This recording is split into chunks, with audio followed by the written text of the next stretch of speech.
Elite Club, Coach here. How's everybody doing today? So I got to adjust my camera. Okay, I'm going to do that. Today we are going to be talking about fear because it seems like it's coming up a lot in all of my coaching programs, whether somebody's new to the business, been in for, 5-10 years, been in for 20, 30, 40, or are in our top 2 or 5% in the nation. It feels like it's affecting everybody. So I just want to address fear with you today for our mastermind video for the month of May.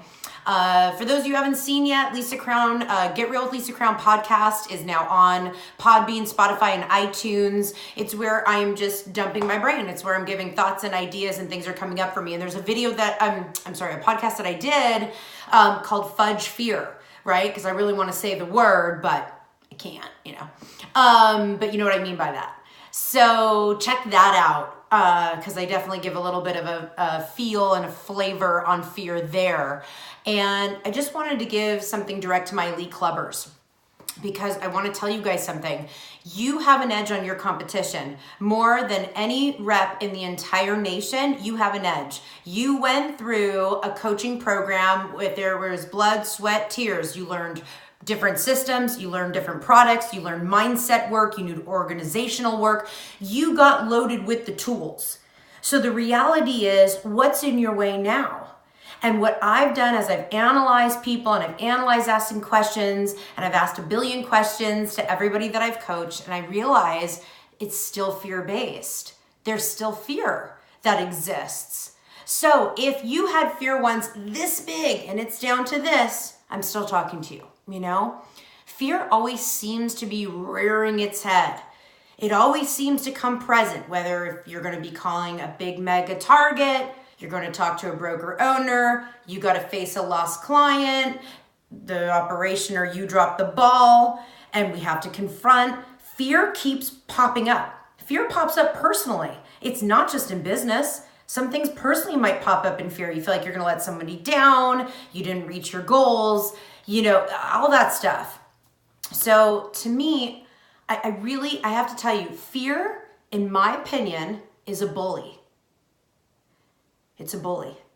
And how do we take down bullies? We confront, we face, we look them dead in the eye, and we go for it. I have to explain to you guys, and this is so important. What is the worst that's going to happen? What's the worst that's going to happen if you go after a lost client and they go, yeah, I'm good, I didn't have a good experience, I hate your company? What's the worst that's going to happen? Think about it for 1 second. Did you come up with anything? Do you lose the love in your life? Does a roof come off your head? Does the food in your belly come out? No. And how are we ever going to know if we can reconcile a lost client relationship if we don't just go for it? So many people don't call broker owners because they're already locked up with a different title company. They're already loyal to their person, and they have been for years. So what? What's the worst they're going to say is no. You know what's the coolest thing about that is you get practice by calling them and trying. Because the more you face your fear, the better you get in any circumstance.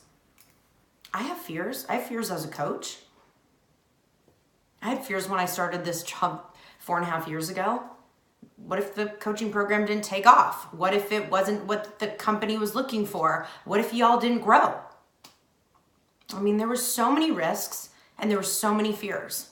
And if I allowed my fears to take over my choices, we wouldn't be having this conversation right now for sure. I had a lot of fear at the Elite Club Mastermind actually in Las Vegas. Why? Because it was the first time I ever did it. So y'all were paying your way to get there, paying for the hotel, paying for food, staying there, leaving your families, right? You worked all week long and then you're going to come work, my mastermind thing. It's like, I didn't know if anyone was going to show up or if it was going to click.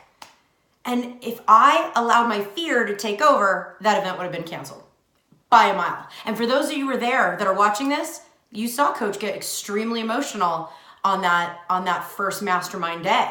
And that was almost all of the fears and all of the anxiety and all of the rush of, I hope I hope I nail it. And I really hope I prove my fears wrong.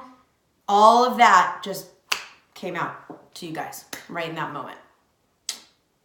Yeah, that's what happened. Ultimately, I looked fear in the eye. I looked the bully in the eye, and I was like, you know what? I would rather it flop than me not try at all. I don't know if the second mastermind is going to flop. I don't know. I'm going to do the best I can to make it epic, to make it better than the first time, to make it comparable to the first time, to make it close to the first time, to make it unbelievable. I don't know. I could tell you all that.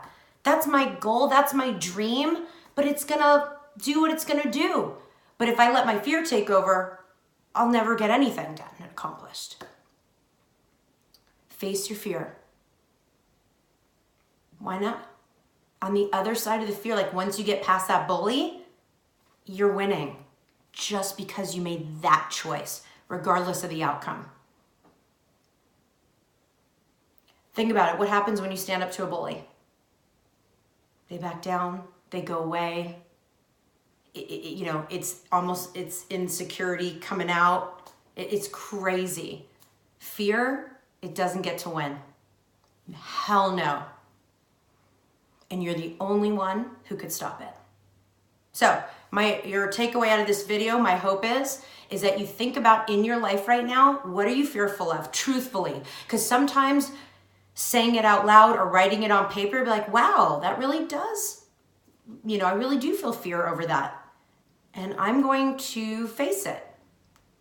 Write a list down. What are you fearful of? And what are you going to make a change in the next 30 days to stand up to it? Even if it flops. Doesn't matter. To me, trying is the best. And going for it is the best. Oh, and don't forget, check out the podcast, Fudge Fear, and let me know what you think. Hope you have a productive month. I hope you are analyzing your goals and you know at the top of the month what you're looking for and at the bottom of the month what you actually did, and I want you to do the math.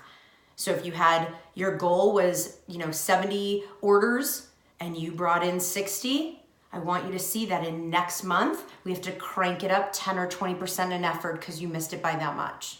If you exceed it, you should go out and celebrate. If you were really down from your goals, you need to crank it up 50, 60%. Okay, every month, analyze the numbers you want and expect and the numbers brought in, and do the math. And every Friday, you should divide by that amount. So let's say you wanted, 80 orders to make it even. That would be 20 orders every Friday should be open to achieve that goal.